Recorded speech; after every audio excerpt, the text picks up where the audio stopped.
గతంలో చెప్పినటువంటి ముఖ్యమంత్రి గారు పంట తడిసిన పంటను కూడా కొనుగోలు చేస్తామన్న సంగతి నేను గుర్తు చేస్తూ ఉన్నాను.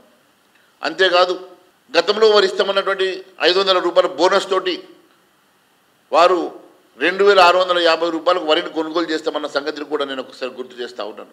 వారు ముఖ్యమంత్రి అయిన తర్వాత రెండోసారి పంట కొనుగోలు జరుగుతున్నప్పటికీ కూడా ఇప్పటి వరకు బోనస్ ఇవ్వనటువంటి ముఖ్యమంత్రి గారు తడిసిన పంట విషయంలో ఏం సమాధానం చెప్తారో నేను మీ ద్వారా ముఖ్యమంత్రి గారిని అడుగుతూ ఉన్నాను. ఈరోజు పంటకు గిట్టుబాటు ధర లేదు, తడిసిన పంటకు కొనుగోలు లేదు, మీరు ఇస్తామన్నటువంటి 500 రూపాయల బోనస్ లేదు. మరి ఎన్నికల సమయంలో మీరు ఇచ్చినటువంటి హామీలు ఒక్కటొక్కటిగా మీరు ఇచ్చిన హామీలు గుర్తు చేస్తే మరి ముఖ్యమంత్రి గారు ఇప్పటికే మీరు దేవుళ్ళ చుట్టూ వెళ్ళి దేవుళ్ళ మీద ఒట్లు పెడతా ఉన్నారు. అంటే ఈరోజు ముఖ్యమంత్రి గారి మాటకు ప్రజలు నమ్ముతలేరని, ముఖ్యమంత్రి గారు ఎన్ని రకాలుగా హామీలు ఇచ్చినా ప్రజలు నమ్మకం లేదని ఈరోజు దేవుళ్ళను కూడా వాడుకునే స్థితికి ముఖ్యమంత్రి దిగజారడం ఇది శోచనీయమని తెలియజేస్తా ఉన్నాను.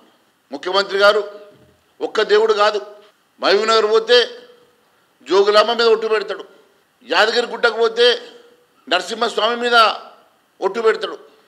అయ్యా ముఖ్యమంత్రి నిన్ను నమ్ముతలేరు ప్రజలు వాస్తవమే, కానీ నిన్ను నమ్ముతలేరని చివరికి దేవులను కూడా ఒట్టు పెట్టి దేవులను కూడా మీరు ఈ రకంగా మీరు వాడుకోవడం అనేది బాధాకరమని తెలియజేస్తూ ఉన్నాను. ఈరోజు మీ మాటకు ఎంత విలువ లేదో మీ ఒట్లను బట్టి అర్థమవుతూ ఉన్నది. ఎక్కడన్నా నేను ఒకటే అడుగుతూ ఉన్నాను, మీరు రుణమాఫీ కోసం ఒట్టు పెడితే మిగిలిన 400 పైచీలకు మీరు ఇచ్చిన హామీలు మరి గట్టు మీద పెట్టినట్టు అని అడుగుతున్నా. ఒక్క హామీ కోసమే ఇన్ని ఒట్లు పెడుతున్నారు.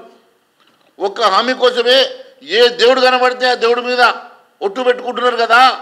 మరి మీరు ఇచ్చేటువంటి 412 హామీల విషయంలో మీరు ఎంతమంది దేవుళ్ళ చుట్టూ వెళ్ళి ఎంతమంది దేవుళ్ళ చుట్టూ మీరు ఒట్టు పెట్టుకొని తిరగాలని అడుగుతున్నా. ఈరోజు మీ పరిస్థితి ప్రజలలో నవ్వులాటగా ఉన్నది. అంటే నువ్వు ఇచ్చిన మాట ఆ రోజు ఎన్నికల సమయంలో పిసిసి అధ్యక్షుడిగా ఆ రోజు నువ్వు ఇచ్చినటువంటి మాట ప్రకారం డిసెంబర్ 9వ తారీఖుకి రుణమాఫీ చేస్తాంటివి. దాని తర్వాత అసెంబ్లీ సాక్షిగా 100 రోజుల సమయం అడిగినావు, 100 రోజుల్లో అన్నీ అమలు చేస్తా అని చెప్తివి. ఈరోజు 100 గడిచింది, 4.5 నెలలు గడుస్తున్నది. ఇక ప్రజలు నిన్ను నమ్ముతలేరని చెప్పి ఒకసారి జోగులాంబ అంటివి, అమ్మవారి మీద ఒట్టు పెట్టుకుంటేవి.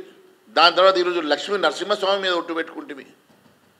ఈ రకంగా రాముడి మీద ఒట్టు పెట్టుకుంటేవి. ఈ రకంగా ఏ దేవుడు కనబడితే ఆ దేవుడి మీద ఒక్క రుణమాఫీ కోసమే ఇన్ని ఒట్లు పెట్టుకుంటే 412 హామీల మీద ఎన్ని లక్షల మంది దేవుళ్ళ మీద ఒట్టు పెట్టుకోవాల్సి వస్తుంది.